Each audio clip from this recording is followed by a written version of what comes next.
আসসালামু আলাইকুম ভিউয়ার্স। বরগুনা থেকে আমাদের এক টেকনিশিয়ান ভাই আমার কাছে এই মোবাইলটি পাঠিয়েছে। আসলে উনি কখনোই কুরিয়ারের মাধ্যমে কোনো ফোন কোথাও পাঠায়নি, যে কারণে উনি অনেক কনফিউশনে ছিলেন যে আসলে একটি কুরিয়ারের মাধ্যমে কীভাবে ফোন পাঠানো হয় এবং কি সেই ফোনটি আবার রিপেয়ার করে কিভাবে সে ফেরত পাবে। যাই হোক, বিষয়টি আমি ওনাকে বোঝানোর পর উনি ফোনটি পাঠিয়ে দেয়।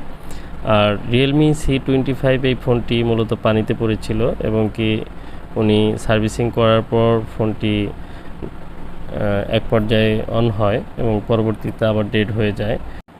তো আমি প্রথমে চেক করে নিচ্ছি আসলে মাদারবোর্ডটি এই মুহূর্তে ননসেন্স আছে।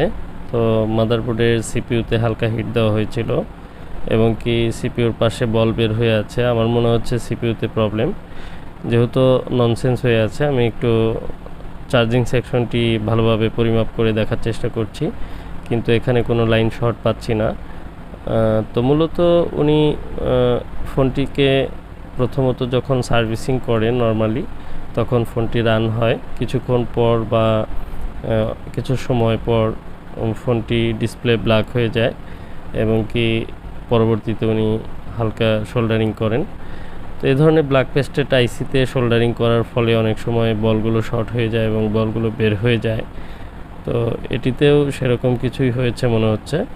আর এরপর যেহেতু লিকুইড ড্যামেজ ফোন, সেহেতু বিভিন্ন জায়গায় প্রবলেম থাকতে পারে, কিন্তু যেহেতু ফোনটিকেও তেমন কোনো কাজ করেনি এবং কি ড্যামেজের পরিমাণ খুবই সামান্য, যে কারণে আমি ফোনটি ওনাকে পাঠাতে বলি এবং কি ফোনটি আমি রিপেয়ার করার চেষ্টা করছি। তো প্রথমে আমি সিপিইউটি খুলে নেব, কারণ সিপিইউর পাশে যে বলগুলো আমি দেখতে পেলাম সেগুলো সম্ভবত সিপিইউ থেকে বের হয়েছে। তো সিপিইউর ভিতরে যদি বল বের হয়ে যায়, অনেক ক্ষেত্রেই সিপিইউ সেন্স করে না এবং কি সেটি জিরো সেন্স এসে যায়। তো এরকম জিরো সেন্স হওয়ার কারণ হচ্ছে যে আমরা অনেক সময় পানিতে পড়লে পেস্টেড যে আইসিগুলো, এগুলোতে হিট দিয়ে থাকি। তো আমাদের মনে রাখতে হবে যে ব্ল্যাক পেস্টেড যে আইসিগুলো, সেগুলোর ভিতরে লিকুইড ড্যামেজ হওয়ার সম্ভাবনা থাকে না। অতএব আমরা হিট দেওয়ার ক্ষেত্রে একটু সতর্কতা অবলম্বন করব, যেন অতিরিক্ত হিটের কারণে বলগুলো বের হয়ে না আসে। যা হোক, সিপিইউ রিমুভ করার পর একটি নর্মাল সেন্স আছে কিনা সেটি দেখে নিলাম। তো মনে হচ্ছে সিপিইউ রিমুভ করার পর যে সেন্সটি আমার প্রয়োজন ছিল সেটি আমি পেয়েছি। আর এটির লক্ষণ হচ্ছে যে আমার পাওয়ার সেকশনটি কমপ্লিট আছে, পাওয়ার সেকশনে কোনো প্রবলেম নেই। তো আমি এবার সিপিইউটি রিবলিং করে নেব। সিপিইউ রিবলিংয়ের জন্য আমি ইউনিভার্সাল যে প্লেটটি রয়েছে সেটি ইউজ করছি। কারণ হচ্ছে যে অনেক সময় আমাদের যে সিপিইউ, সেই সিপিইউর যে স্টেনশিল প্লেটটি সেটি হাতের নাগালে না থাকার কারণে আমরা অনেক সময় এই মাস্টার প্লেট দিয়ে রিবল করে থাকি। তো আমার সিপিইউ রিবলিংয়ের কমপ্লিট হয়ে যাওয়ার পর আমি চেষ্টা করব ফোনটিকে রান করার। কারণ বরগুনা থেকে যে টেকনিশিয়ান ভাই ফোনটি আমার কাছে পাঠিয়েছে, উনি আসলে অনেক আশা নিয়ে আমার কাছে ফোনটি পাঠিয়েছে।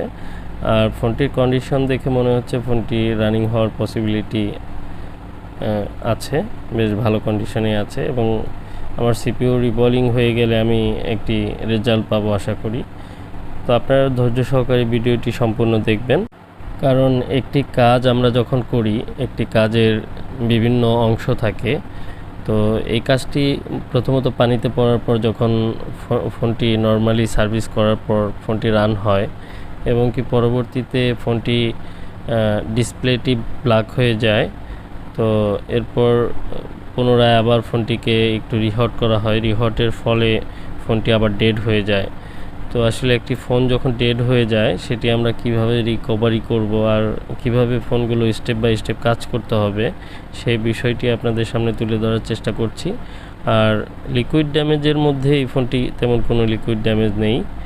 তো আমি পাওয়ার দিয়ে দেখছি এই ফোনটির এখন যে সেন্স এসেছে এটি 8, 9, 10-এর মতো সেন্স। এ ধরনের সেন্স হলে আমরা নর্মালি ফ্ল্যাশার আইসি প্রবলেম থাকলে এ ধরনের সেন্স থাকে। তো আমি কম্পিউটারে এবং চার্জার লাগিয়ে চেক করছি। তো চার্জারে যতটুকু রিডিং তাতে মনে হচ্ছে হ্যাঁ, কম্পিউটারে আমি কানেকশন দেওয়া মাত্রই এমটিকে পোর্ট পেলো, এর মানে আমার সিপিইউটি পারফেক্টভাবে লাগানো হয়েছে। তো তো আমি চেষ্টা করব এখন ফ্ল্যাশার আইসিটিকে খুলে পুনরায় রিভলভ করব, কারণ হচ্ছে ফ্ল্যাশার আইসিতেও হিট লাগার কারণে বলটি খারাপ হয়ে যেতে পারে। আর এগুলো নর্মালি আইসি কিন্তু খারাপ হয় না, মূলত কানেকশন ফল্ট হওয়ার কারণে একটি ফোন হয়তো ডেড হয়ে যায়। তো আমরা যখন এই আইসিগুলো ফল্ট হয়ে যায় বা কানেকশন ফল্ট করে, তখন আমরা রিবোলিংয়ের মাধ্যমে এই প্রবলেমগুলো কিন্তু আবার পুনরায় সলভ করে ফোনটিকে রান করতে পারি। আর সঠিক সময়ে সঠিক সিদ্ধান্ত নিয়ে যে কাজটি করতে হবে সেটি যদি আপনার করতে পারেন, তাহলে কিন্তু ফোনটি রান হওয়ার পসিবিলিটি অনেক বেশি থাকে। আর অনেক সময় ভুল সিদ্ধান্তের কারণে আমাদের কাজগুলো ভিন্ন খাতে চলে যায়, যে কারণে অনেক সময় অনেক ফোন রানিং হয় না। তো আমাদের প্রথমত কিছু বেসিক জানতে হবে যে কোন সময়ে কোন প্রবলেম হলে কীরকম রিডিং থাকে। এই বিষয়গুলো আপনারা যদি ফলো করেন তাহলে অবশ্যই ফোনগুলোর কাজ করতে অনেক সুবিধা হবে। তো আমি এটার যে ফ্ল্যাশার আইসিটি রয়েছে সেটি রিভলভ করে নিচ্ছি। ফ্ল্যাশার আইসি রিভলভ হয়ে যাওয়ার পর আমি দেখব আমার ফোনটি রান করে কিনা। তো আমি এখন ফ্ল্যাশার আইসিটি ইনস্টল করে নেব। তার পূর্বে একটু সোল্ডারিং করে নিলাম। VGA 254 এই আইসিটি এসকে হাইনিক্সের। তো আমি আইসিটি লাগিয়ে নিচ্ছি। অনেক সময় এই ধরনের ফোনে যেহেতু এটি হিট দেওয়ার কারণে ডেড হয়ে গেছে, তো 100% আইসিটি ভালো থাকার পসিবিলিটি আছে। আর অনেক সময় আমরা আইসি রিমুভ করার পর আইসিগুলো EasyJet প্লাস এবং বিভিন্ন ইউএফআই ডিভাইস অথবা বিভিন্ন ডিভাইসের মাধ্যমে আইসিগুলো আমরা চেক করে নিতে পারি যে আইসিগুলো ভালো আছে কিনা এবং কি আইসির ভিতরের যে ফার্মওয়্যার আছে সেটি ঠিক আছে কিনা। যেহেতু এটি ওয়াটার ড্যামেজের পর প্রবলেম হয়, তো এই ফোনটিতে আইসি ভালো থাকার পসিবিলিটি 99%, সেজন্য আমি আইসিটি চেক করলাম না, সরাসরি আইসিটি লাগিয়ে নিলাম।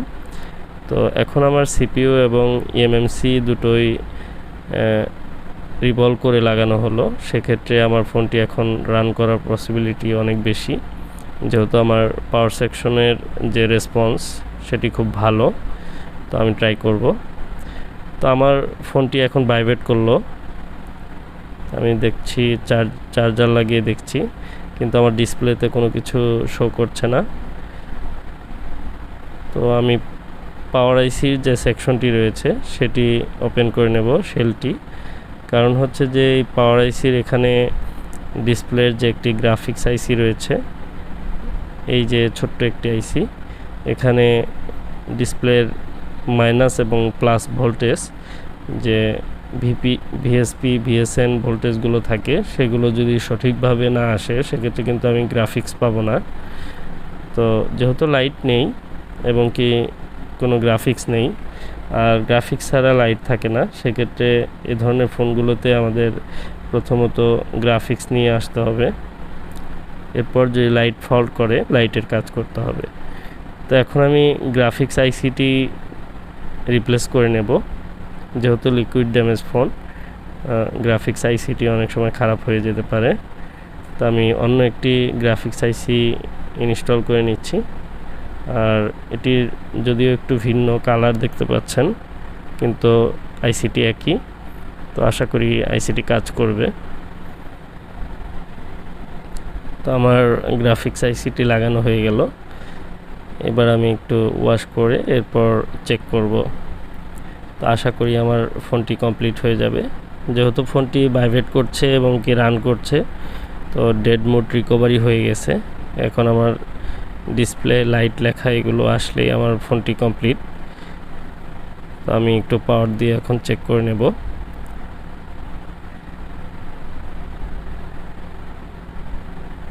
ডিসপ্লে ব্যাটারি লাগানোর পূর্বে আমি একটু পাওয়ার সাপ্লাইতে রিডিং চেক করে নিচ্ছি, কারণ অনেক সময় শর্ট হতে পারে। এই গ্রাফিক্স আইসি ম্যাচ না করার কারণে শর্ট হয়ে যেতে পারে, কিন্তু সবই ঠিক আছে, কোনো সমস্যা নেই। তো মনে হচ্ছে ফোনটি রান হচ্ছে, কিন্তু ডিসপ্লেতে কোনো লেখা লাইট কিচ্ছু নেই। তো আমি একটু অন করার চেষ্টা করব। অন করে আমি যে ভোল্টেজ লাইনটি সেটি মেপে দেখব আমার ভোল্টেজ ঠিক আছে এখন, কারণ এই ভোল্টেজ ফল্ট করলে ডিসপ্লে আসবে না। আমাদের সার্কিট ডায়াগ্রাম সম্পূর্ণ পুরোপুরি অ্যাক্টিভ থাকতে হবে, এরপরেই কিন্তু আমরা ডিসপ্লেতে গ্রাফিক্স এবং লেখা লাইট পাবো। তো যেহেতু আমার আইসিটি চেঞ্জ করা হয়েছে এবং ভোল্টেজগুলো সম্পূর্ণ ঠিক আছে, তো এরপরে আমি চেক করে নিচ্ছি ভালোভাবে, মাইক্রোস্কোপের মাধ্যমে দেখে নিচ্ছি আমার যে অন্যান্য ভোল্টেজ লাইনগুলো সেগুলো ঠিক আছে। তো আমি এবার একটু নতুন একটা ডিসপ্লে দিয়ে চেক করে নেব। আর নতুন ডিসপ্লেতে লেখা আসার সম্ভাবনা রয়েছে, কারণ হচ্ছে প্রথমত যখন ডিসপ্লেটি চলে যায় তো হঠাৎ করে লিকুইড ড্যামেজ হওয়ার পর ডিসপ্লেটি ব্ল্যাক হয়ে যায়, হতে পারে ডিসপ্লে খারাপ। দেখুন নতুন ডিসপ্লেতে কিন্তু লেখা চলে আসছে এবং লাইটও চলে আসছে, এর মানে হচ্ছে যে আমার ডিসপ্লেটি প্রবলেম হয়েছে, এই ডিসপ্লেটির কারণেই লেখা লাইট কিছু পাচ্ছি না। আর প্রথমত এই প্রবলেমটি হয়তো হয়েছিল, কিন্তু এরপর ওনার সোল্ডারিংয়ের কারণে ফোনটি ডেড মোডে চলে যায়। তো ধন্যবাদ সকলকে ভিডিওটি দেখার জন্য।